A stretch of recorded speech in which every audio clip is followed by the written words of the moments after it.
Hi, this is Dan Korver, pastor here at Dalton Hill Baptist Church. We're a small Baptist church located in Owasso, Oklahoma. We're small enough to know you, but we're big enough to serve you and for you to serve as well. Our vision is to rescue, restore, and return to service. Rescue a non-believer or a believer who has been hurt or is lost, restoring them to Christ in fellowship with other believers with the desire that they in turn will help others along their way.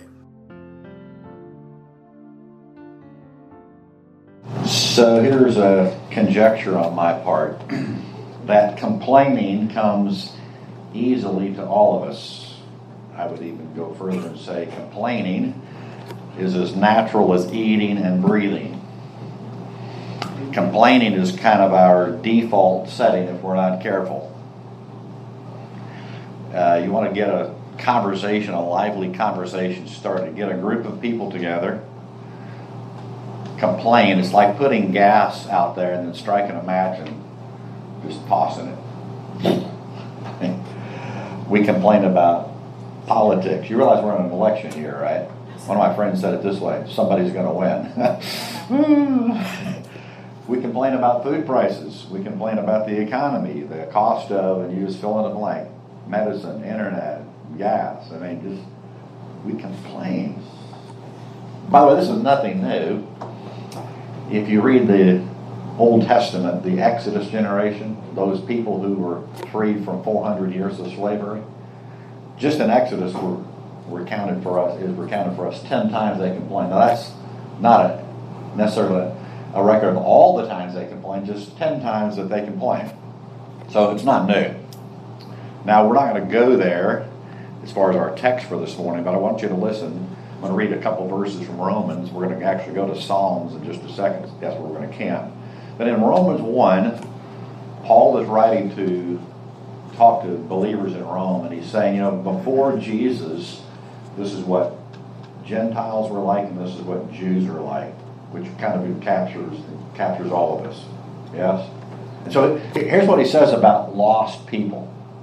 Romans 1, 20 through 22. I'm reading from the New American Standard. It says this: For since the creation of the world, his invisible attributes, that is his eternal power and divine nature, have been clearly perceived. That's what theologians call natural revelation. We see the stars and the sun and wow, there's a God out there. Have been clearly perceived, being understood by what has been made, so that they are without excuse. Nobody could ever say, I didn't know there was a God, because creation tells a different story. Then Paul continues, For even though they knew God, they did not honor God as God. And if you had your Bibles open, I would encourage you, I didn't have you turn there, and it says this, or give thanks. Let me just stop reading there. Let me read a little bit more. They became futile in their reasonings, and their senseless hearts were darkened. Claiming to be wise, they became fools. Is that not a good overview of the whole world today? We can't claim to be wise, and we have become fools. Not we as in you, but just generally speaking. You think, how do people, when you watch the news cycle, arrive at that kind of conclusion? Became fools, but didn't give thanks. Here's my suggestion. When we are complaining, when we are not thankful, we are as much like the world as we'll ever be. The Bible says we're supposed to be salt and light for Jesus. Here's my conjecture. When we complain, we lose our saltiness and we dim our lights considerably when we complain. So if complaining is our default position, it's easy for us to do. All of us go there. How can we become more thankful? And for what should we be thankful? A couple of decent questions, I think. If you would, go in your Bible to Psalm 136. Psalm 136. How can we express gratitude more faithfully, regularly than we do now? Psalm 136 is our text for this morning. So Psalm 136, a little background, is a halal psalm. The word halal is where we get the word hallelujah from, so it means praise. It's a praise song. In Jewish mind, this wasn't just a halal psalm. It was the great halal. In other words, if you said to a Jewish person in the Old Testament era, what's the greatest praise song in the whole book of Psalms, they would have said 136. It was the one they said, well, this is the greatest praise song in the whole Psalter, the book of Psalms. Psalm 136. There's only 3 places in the whole Bible where the command to give thanks is given 3 times. 3 places. Let me give you the other 2. Psalm 136 is one of the 3. In 1 Chronicles 16, the Ark of the Covenant has been captured by the Philistines, been away from the people of God for years. It's finally come back. And when it came back, through David's efforts, they just give thanks to God. Okay, that's one place. Another place is in the book of Nehemiah. When Nehemiah, the walls of Jerusalem were destroyed, and he was instrumental in rebuilding the walls in 50 days. And they're like, wow, and they give thanks 3 times in Nehemiah chapter 12. Psalm 136 is the 3rd place. Okay, so Psalm 136 is where we are, and we'll take a gander at that for a little bit. Remember, our default position, if I am right and you agree with me, is we tend to be complainers. And God says, no, I want you to be people who are filled with thanks. Here we go, Psalm 136, verses 1, 2, and 3, and we'll skip to the last verse, verse 26. Here's my first observation. First point, that is the command to give thanks. Verse 1, give thanks to the Lord, for he is good, for his loving kindness is everlasting. Give thanks to the God of gods, for his loving kindness is everlasting. Verse 3, give thanks to the Lord of lords, for his loving kindness is everlasting. Skip down to the last verse. Give thanks to the God of heaven, for his loving kindness is everlasting. So 4 times the command, the admonition to give thanks is given. So the word for thanks here, I like learning new things. It's the Hebrew word yada. Can you say yada? Here's what it really means. It's the hand. Think, what does the hand have to do with giving thanks? Well, here's the word a little bit more fully. The hand, you use the hand to revere with extended, uplifted hands. You think about praising sometimes if you're a little, I know this is a Baptist crowd, but some people actually do this. Okay. Sometimes they do this to the Lord. That's a show of our praise and adoration of him. In our American culture, here's what we more often do. Somebody does a really good job. Can you all use your imagination? Good. So a high five, fist bump, or whatever. Here's another thing we do. This didn't happen yet, but maybe it will. Let's suppose that today was Dan's 25th anniversary as the pastor at Dalton. And I said, hey, let's thank Dan for his 25 years of ministry here. What will we all instantly do? Because in our culture, that's part. When we say give somebody a hand, that's the way we praise them, right? So, or we shake hands, we say, good job, okay? So, not that we're supposed to shake hands with God, but okay, the idea is to give thanks 4 times, okay? Well, y'all are smarter than the average crowd, yes? Please say yes. Okay, good. If you say no, we're in trouble. Here's what I want you to see. There's 26 verses in Psalm 136. And the second line is the same all 26 times. Look at verse 1. For his loving kindness is everlasting. Verse 2. For his loving kindness is everlasting. It's not some verses, it's every verse. Now you just told me you were brighter than the average bear, yes? What do you think the psalmist wants you to get from reading Psalm 136 26 times? For his loving kindness is everlasting. He told you 26 times. And so here, put these 2 together. Give thanks. You say to God, you are so awesome. Well, why would we say that to God? 26 times. For his loving kindness is everlasting. Whether the word loving kindness in my New American Standard can be translated kindness, favor, goodness, or grace. Those are all really good. God is so good. He is so kind. He's so gracious to us. What should be a natural response? Thanks. And it's not only should it be a natural response, but it isn't often. So the psalmist says 4 times, I want you to give thanks. Now, again, you just told me you're brighter than the average congregation. When you're given a command, how many options do you have? And everybody misses it. Well, not everybody. Most people miss it. When you're given a command, how many options do you have? 2. How many good options do you have? If you've ever raised children, you give your child a command, clean your room. Did they always do it? Not if you have my kids, okay? But they only have one good option. Some of you are former military. Even in the military, if I were a private and a colonel says to me, Korver, do X, I can say, I ain't going to do that. That's not a good response, but it is a response I could offer. And the psalmist, and God knows that. And so 4 times he says, give thanks. And sometimes we say, well, I'll think about it. That's a really bad response. He commands us 4 times to give thanks. There's the command. Now the question is, what are you going to do with the command? You either obey or disobey. Now here's what I think I know this. Some of you are thinking, Bill, if you just knew my life, if you knew my hardships, my troubles, the trials I've been through, you'd know why I'm not very thankful. If you knew my boss, if you knew my parents, if you knew my health situation, if you knew my finances, if you knew my kids, if you knew my spouse, and we can go on and on and on. If you knew all this stuff, you'd know why I tend to complain, why I don't give thanks. Well, what's going to follow in just a second is the psalmist's way of saying, you know what, I don't know all that stuff. Here's some things I do know, and here's some things that you still should be thankful for. So here we go, kind of briefly. What in the world should we give thanks for? Verses 4 through the end of the psalm. Here's the first one. I'll give it to you, and then we'll look at it. God's power. Okay, so God's power. Look in verse 4. I'll read just the first line of each verse because of time, and also remember the second line of each verse is the same for 26 repetitions. Verse 4. To him who alone does great wonders. Verse 5, to him who made the heavens with skill. Verse 6, to him who spread out the earth above the waters. Verse 7, to him who made the great lights.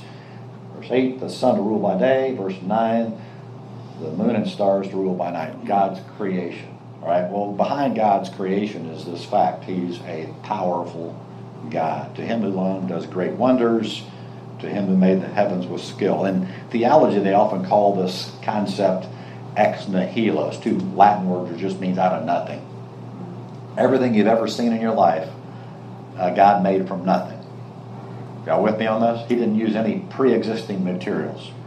I'm not sure if this is a true story or not, but it's actually kind of a humorous one. There was a man one time who said he could do anything God could do, including creating a person. And God humored the man and said, well, go ahead, let me see this. The man bent down to get some dirt, and God said, get your own dirt. So you can put people in a room all you want to. If it's an empty room and you said the brightest people on planet Earth, I'll give you 100 years, create something. They cannot create anything. They can maybe invent something out of pre-existing materials. We cannot create anything. God made all this stuff out of nothing.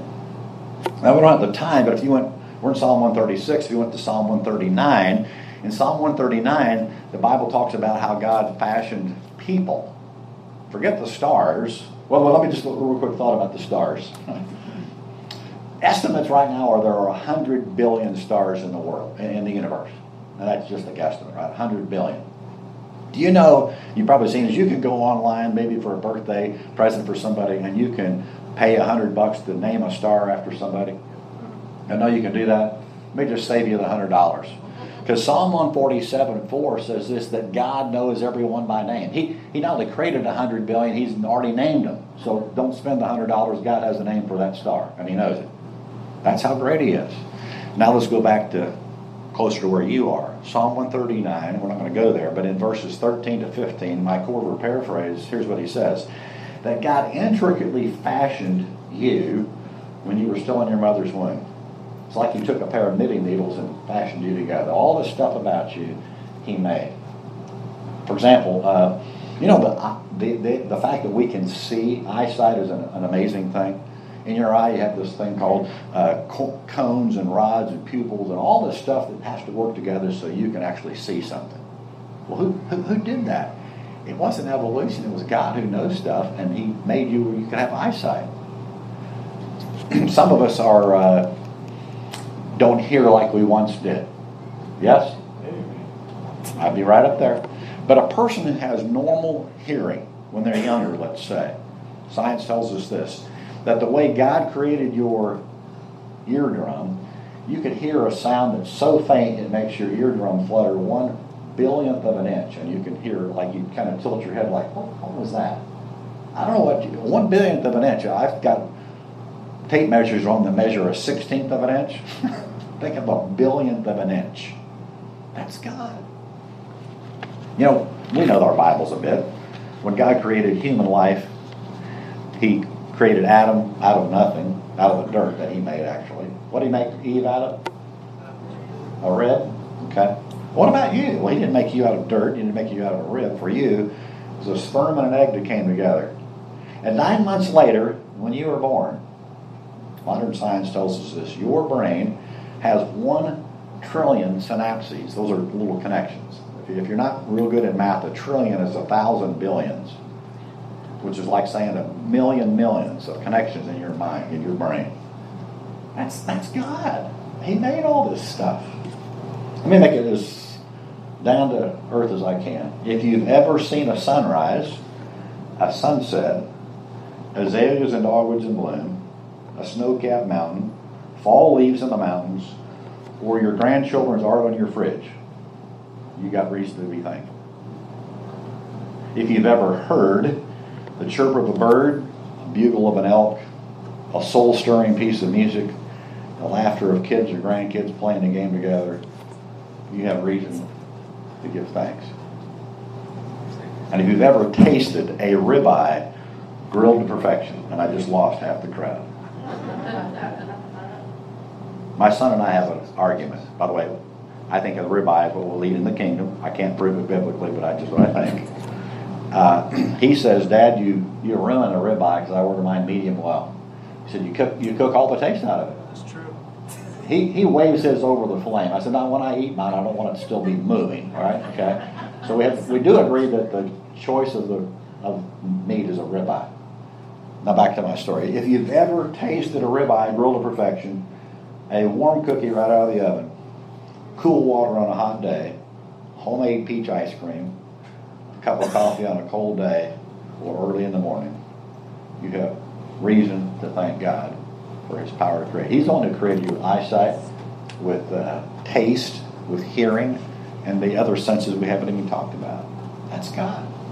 So you go back to Psalm 136, and the psalmist tells you 4 times give thanks. And you say, well, why should I be thankful, Mr. Psalmist? And here's what the psalmist tells you. Well, first of all, because of God's great power. He made all this stuff. He made you. Okay. Well, back to Psalm 136. Here's a second thought, and I'll try to show us in the scripture. So God's deliverance. Starting in verse 10, I'll just read a couple of verses. Verse 10, to him who smote the Egyptians in their firstborn, and for his loving kindness. Verse 13, to him who divided the Red Sea asunder. To him, verse 16, who led his people through the wilderness. So this is the whole Exodus generation. He delivered them from 400 years of bondage, took them out of Egypt, through the Red Sea, and all that. Wow. God's deliverance. By the way, I find it interesting, I don't know if you will or not, verse 13, to him who divided the Red Sea. You see that? The word the psalmist uses here for divide is the same word used in 1 Kings 3 about this guy named Solomon. Let me tell you the story of Solomon in 1 Kings 3. Remember, he's a king and he asked God for wisdom, and God gave him an abundance of wisdom so he could rule God's people well. And in 1 Kings 3, here's the story that presents itself. Solomon is king, and these 2 ladies who were both prostitutes, who both had become pregnant and now had delivered babies, one of the babies died. And they came in before King Solomon and said, hey, that remaining baby is mine. The other lady rolled over on the baby and killed hers, but that one's mine. Remember that dispute? So these 2 ladies come into King Solomon, that's my baby. And those, no, it's not your baby, it's my baby. And there was an argument. Solomon, in great wisdom, said, okay. And he says, bring me a sword. Bring him a sword. He said, here's what I'm going to do. I'm going to divide that baby in half. You get half, she gets half. And the woman whose baby it really was, no. Let her have the baby. Well, the word he uses there for divide the baby in half is the same word used here. So think of it this way. Think like the Red Sea, and they're stuck, and where do we go? And God, as it were, took a big sword and he parts the Red Sea. He said, go ahead, go across. Now, I don't know about you, but I would say that's a significant act of deliverance. Oh, in the Bible, in the Old Testament, when the people of God wanted to talk about God's greatest miracle, in the Old Testament it was almost always the Red Sea. God divided that and they walked across. When they got to the New Testament, the number one miracle was an empty tomb. Jesus no longer dead, he conquered the grave, and that tomb is empty. His deliverance. So here's a rhetorical question for you. Do you recall a time when God, not physically, we'll get to that in just a second, but God spiritually delivered you from the from hell and gave you life everlasting, and you're on your way to heaven. Can you recall when that happened? If you can't, today'd be a great day to make sure of that. Let me give you a great story. I don't know how many of you all read a book. It's a classic called Pilgrim's Progress by a guy named John Bunyan. If you haven't read it, I would just tell you this. It's the #1 best-selling book in the history of books after the Bible. Harry Potter isn't. The Hardy Boys aren't. Whatever books you've ever read, John Bunyan, Pilgrim's Progress. And in Bunyan's Pilgrim's Progress, he was imprisoned in England for refusing to not preach the gospel. He wrote this story.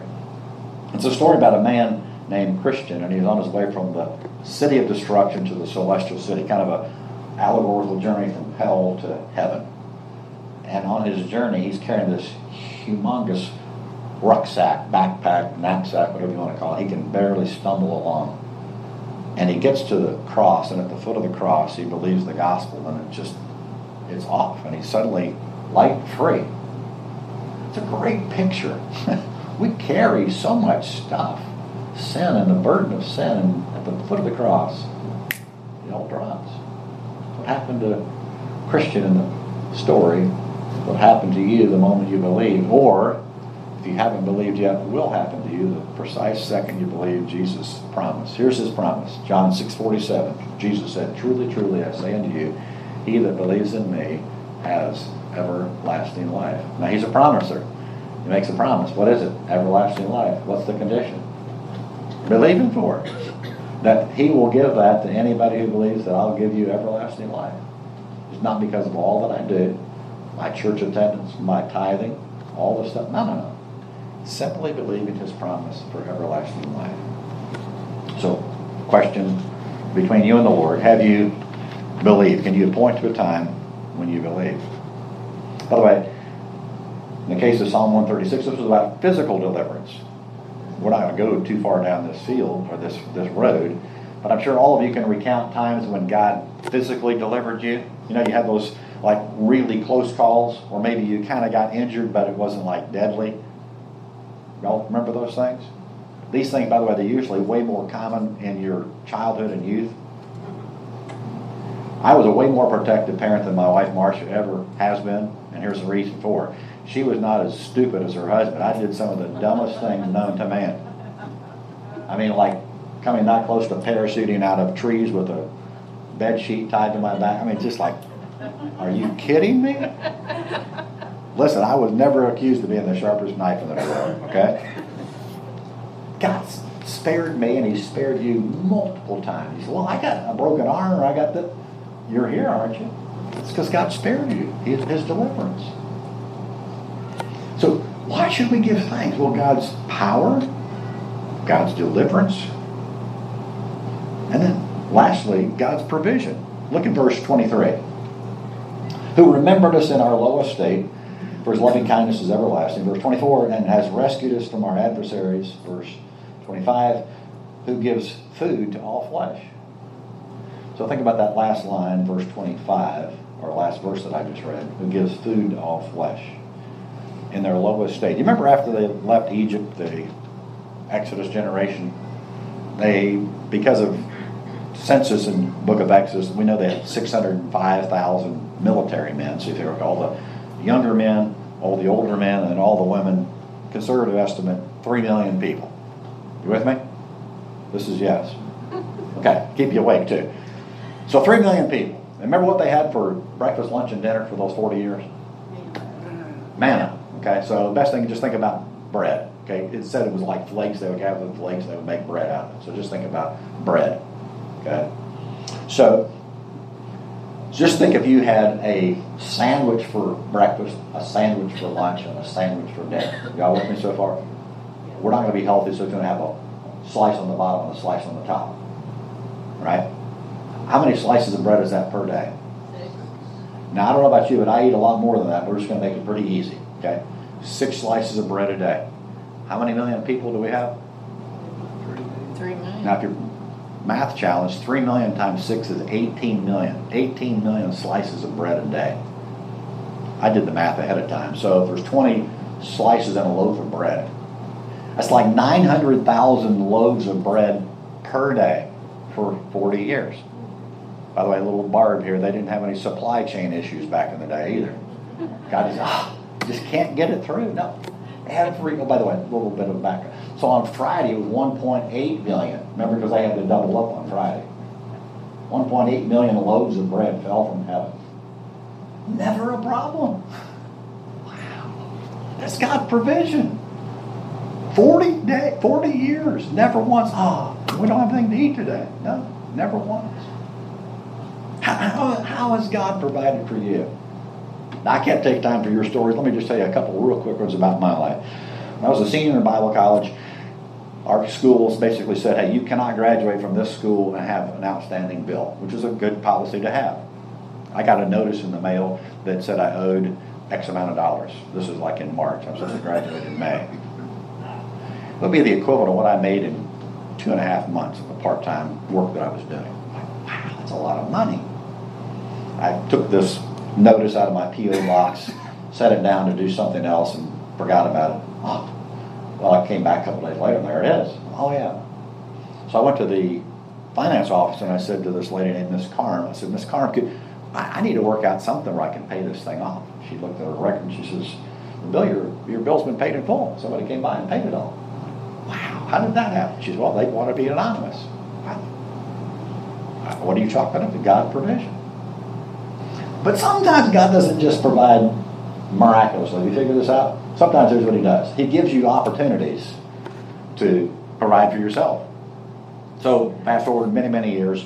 I'm a young pastor in North Carolina, and through a real unusual set of circumstances, I was given the opportunity to go from North Carolina to Montreal, Canada to speak at a Montreal Expos, former Major League Baseball team out there in Washington, D.C., to speak at a chapel for their ball players before a game. And the other team across the stadium to speak at their chapel for the baseball players who wanted to attend. Here was the caveat. Bill, you have to get to Montreal on your dime. There's no honorarium. You have to go on your own dime. So I had a brick mason friend. I said, hey, Merv, is there any way you need any help on Fridays? It was my day off, so I could make some money for this trip. Sure. So I saved my money and worked for him for Fridays and Fridays and Fridays and Fridays. And about 6 months later, me and my 10-year-old son went to Montreal. Sometimes God just says, I'll give you an opportunity to make a few extra bucks. He doesn't always just say, well, there's $500. Wow, that's God's provision. Sometimes they're sensational. Bills pay it. Sometimes they're more, no, here's an extra opportunity for you to moonlight, and I'll provide that way. However God provides, he provides. I started with this thought that complaining is our default position. Here's a challenge for you. Refuse to join the group or keep membership in this group that I'll call complainers. Just don't go there. Don't do that. You say, well, Bill, how do I break the habit? It just comes so easily for me. Romans 12, 1 and 2, Korver paraphrase, which says, don't be conformed to this world, but be transformed by the renewing of your mind. That's why spending time here is so important. You get more things to be thankful for when you read this thing, this book that God wrote. I close with this. There's a lady named Ann Boskamp. Ann is a Canadian housewife. I would guess she's probably in her late 40s, early 50s by now, but when she was a little girl growing up on the Canadian prairie, a delivery truck, I'm not sure if it was a dairy or whatever, but a truck was driving up their family driveway, gravel driveway out in the Canadian prairie, and the driver didn't see Ann's little sister, was about 3, darted out in front of the truck. Truck driver ran over and killed her instantly. And Ann's mother observed this from the kitchen window. And as you can imagine, everything changed in the Boskamp family. Her mother's mental health was never the same again. And the whole family, just pins and needles, eggshells from then on out around Mom. What's Mom going to be like? And, well, it greatly affected Ann as well. So in her 30s, still greatly affected by that tragedy, she came to this conclusion. I can let that control me if I'm not careful. So she determined, I'm going to start being thankful for not just the big things like salvation that Jesus freely provided, but for small things like the warmth of a fire in the wintertime or the smell of chocolate chip. You just name it. So she started writing those things down. It became a book, and I highly encourage you to buy this thing. I don't get any money for you buying Ann Voskamp's book. It's called 1,000 Gifts. And in that she tells her story and just details sugar cookies, warmth of a fire, sunsets. I mean, that's a great way to live when you're thankful for what God has done, rather than all the stuff that's wrong with our country, your spouse, your kids, your health, whatever the situation might be. So here's my challenge for you. Will you commit to being thankful for 5 things per day? Just 5, not 1,000. Just 5. Let me give you 2. 2 for me. Well, 3, depends on how you count. These 2, who taught me a lot. Big influence in me. And this guy who 50 years ago this month took a shot at going to a Bible college in Alabama that Nancy and me and Margie had never gone to if he wouldn't have taken a risk. And I have hundreds and more that I should tell you about, but I don't have the time. Let me lead us in prayer. Father, we have much to be thankful for, but if we're honest, our default position is to complain. We complain about Washington, gas prices, medicine costs, our neighbors, our spouses, our kids, you name it. Us to be people who are noted by being folks who give you thanks and praise because of your power, your deliverance, all the things that you've done. May we commit to being thankful and not complaining. Most of all, thank you for Jesus, who offers life everlasting to anybody who will believe his promise for that great gift. I pray this in his name. Amen. We'd love for you to come and visit with us and fellowship with us. We're located at 8263 North Owasso Expressway, which is on the east side of Highway 169 North, between 76th and 86th Street North. We have coffee and fellowship from 8:30 to 9 Sundays, followed by Sunday school for all ages from 9 to 9:45, and our Sunday morning worship service is from 10 to 11. We likewise have a Wednesday night service for all ages from 7 to 8.